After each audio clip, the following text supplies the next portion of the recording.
Eder. Mech.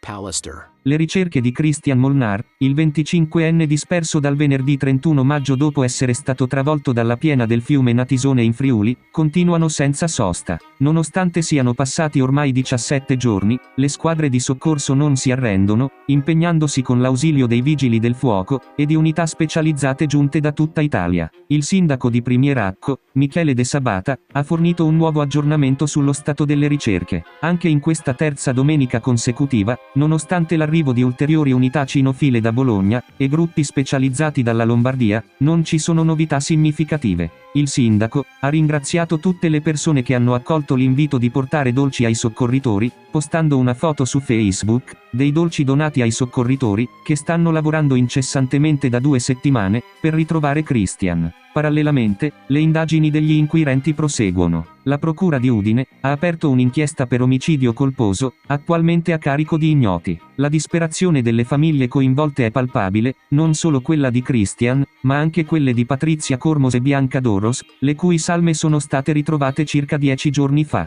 Sabina, la sorella di Bianca, ha espresso il proprio dolore in un'intervista al TGR, dichiarando: "Abbiamo bisogno di capire cos'è successo a Bianca, Patrizia e Christian". Domani si aprirà una settimana decisiva per la nomina del consulente tecnico, che analizzerà il cellulare di Patrizia, l'unico dispositivo recuperato, dal quale sono partite le 4 richieste d'aiuto al numero d'emergenza 112. L'obiettivo è chiarire se ci siano stati eventuali ritardi nei soccorsi.